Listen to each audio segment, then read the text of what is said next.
अस्सलाम वालेकुम फ्रेंड्स, कैसे हैं आप सब? आई होप आप सब ठीक होंगे। सबसे पहले आप सबको ईद मुबारक। और कैसी गुज़री आप सबकी ईद? हमारी तो अल्हम्दुलिल्लाह बहुत अच्छी गुज़र गई, बहुत बिज़ी गुज़री। और ये है जी मेरी ईद दावत का सेकंड पार्ट।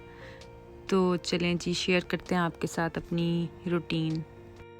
और ये हमारी ईद से एक दिन पहले की सुबह हो गई और अब मैंने अपनी तैयारी स्टार्ट की है, जिसमें मैं साग को तुड़का लगा रही हूँ। साग मैंने बना के तो फ्रीज़ किया हुआ था और इसको मैं एक दिन पहले ही तुड़का लगा रही हूँ। और साथ में बना रही थी खीर और साथ ही मैं चिकन को भी बॉयल कर रही थी। जो चिकन है उसको मैंने डालना था राइस में, तो ये भी मैंने एक दिन पहले ही रेडी करके और श्रेड करके रख लिया था।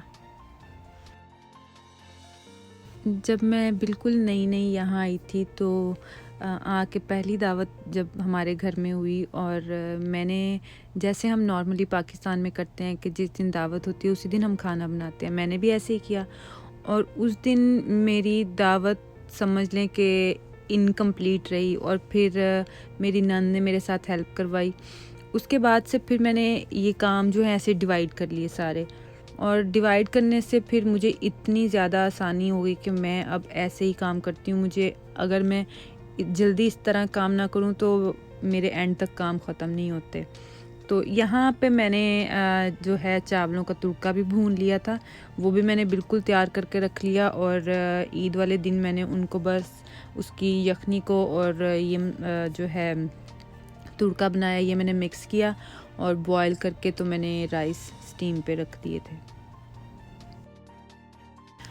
और हमारे पाकिस्तान में तो ऐसे होता है कि अगर हमें धनिया चाहिए या टमाटर चाहिए तो हमने अपने भाइयों से कहा या अपने घर में किसी भी जो मेल होते हैं कोई भी, तो उनसे कहा कि जाके हमें ला दो।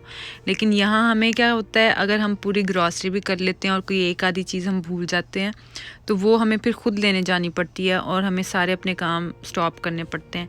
तो इसलिए फिर मुझे ज़्यादा इजी ये लगता है अगर मैं इस तरह पहले कर लूँगी, तो अगर मैं कुछ भूलूँगी तो वो मैं एटलीस्ट पहले ला के तो उसको रेडी कर लूँगी। और ये हो गई थी फिर हमारी शाम, और शाम को काफ़ी अच्छा मौसम हो गया।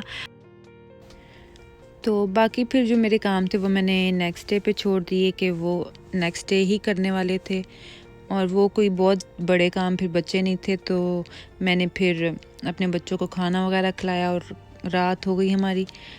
तो फिर नेक्स्ट डे पे मैंने बाकी सारा कुछ किया। अब हो गई थी हमारी ईद की सुबह, और आज काफ़ी अच्छा मौसम था, नॉर्मल था, ना बहुत ठंडा था ना बहुत गर्म था।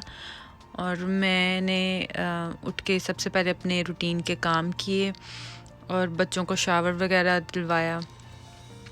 उसके बाद मैंने अपने जो है घर की सारी रूम फ्रेशनर की रीफ़िल चेक की, जो जो रीफ़िल होने वाली थी वो मैंने रीफ़िल लगाई। और उसके बाद जो है मैंने अपने दावत के जो मेरे छोटे छोटे काम रहते थे वो मैंने स्टार्ट कर दिए।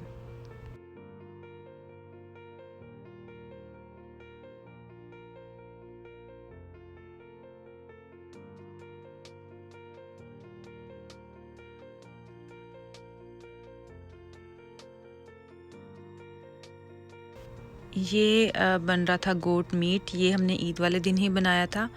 और मैंने सैलेड को रेडी करके मैंने जो इसके लिए लिक्विड बनाया हुआ था वो मैंने बिल्कुल एंड में डाला जब हमारे गेस्ट आ गए सारे के सारे, और जब मैंने खाना सर्व करना था।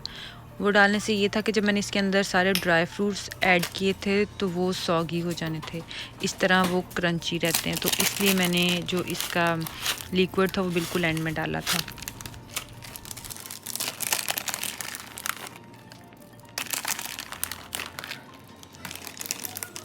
ये मैं बना रही थी चिकन, जिसको मैंने मैरिनेट करके रख दिया था। ये भी मैं ईद वाले दिन ही बना रही थी क्योंकि इससे पिछले दिन मुझे टाइम नहीं मिला, तो ये भी मैंने उसी दिन रेडी किया। और उसके बाद जो चिकन का एंड में जो थोड़ी सी ग्रेवी बचती है, मैं उसको चिकन के ऊपर नहीं लगाती, उसमें मैं प्याज और बेल पेपर इस तरह से डाल के तो इसको भी मैं साथ ऐड करती हूँ, ये भी डिश बन जाती है।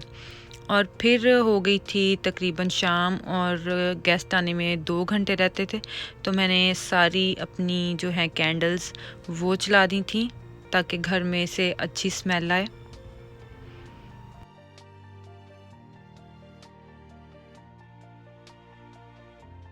और कैंडल जो हैं वो फिर मैं तब बंद करती हूँ जब सारे गेस्ट चले जाते हैं, तो जब तक गैदरिंग होती है उस टाइम तक कैंडल्स चलती रहती हैं।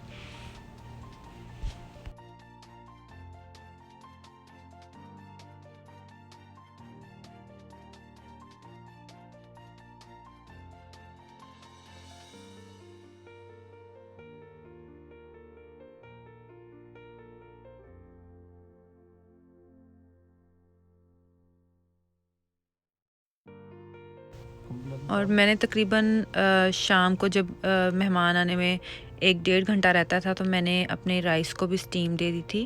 और स्टीम में कुछ इस तरह से दे दी थी, फॉयल ट्रे में राइस डाल के, तो मैंने अपना जो यखनी थी वो सारी इसके ऊपर डाल दी और फॉयल पेपर से इसको बंद करके मैंने ओवन में 1 घंटा टाइमर लगा के अपने राइस स्टीम पे रख दिए थे।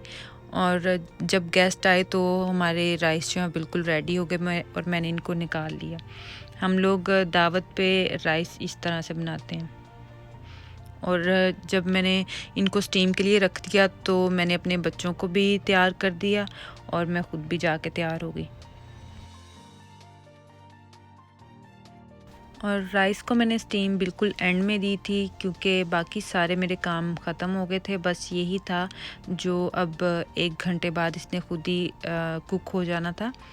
और उसके बाद बस फिर हमारे गेस्ट आ गए और हमने खाना वगैरह सर्व किया। यहाँ हमारे पास थोड़ा सा टाइम था तो हमने बाहर जाके थोड़ा सा फ़ोटो शूट किया और बच्चे बाहर खेल रहे थे। और यहाँ पे हो चुके थे मेरे राइस बिल्कुल रेडी। इनको 1 घंटा हो चुका था और अब मैं आपको दिखाती हूँ कि ये कैसे बने थे।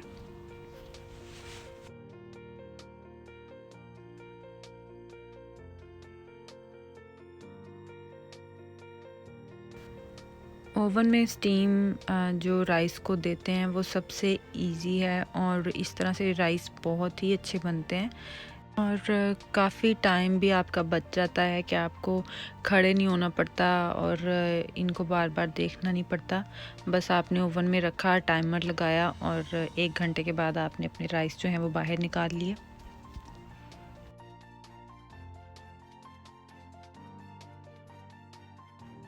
गेस्ट भी हमारे आ चुके थे और मैंने यहाँ खाना सर्व कर दिया था।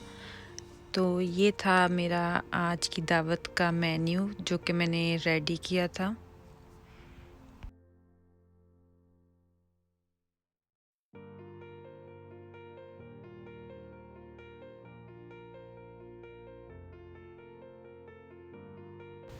ये थी मेरी एक ईद की छोटी सी दावत जो कि मैंने आप लोगों के साथ शेयर की। आई होप आप लोगों को मेरी वीडियो अच्छी लगी होगी और आप लोग ज़रूर बताइएगा कि आपकी ईद कैसी गुज़री। हमारी भी अल्हम्दुलिल्लाह बहुत अच्छी गुज़री, लेकिन मैं काफ़ी ज़्यादा थक गई थी, बल्कि हम सब काफ़ी ज़्यादा थक गए थे। और इसके बाद जब सब गेस्ट चले गए तो मैंने अपने घर की पूरी क्लीनिंग की और फिर जाके हम लोग भी सो गए। अब इंशाल्लाह ताला मैं आऊँगी नेक्स्ट रेसिपी के साथ। तब तक के लिए दुआओं में याद रखिएगा। अल्लाह हाफ़िज़।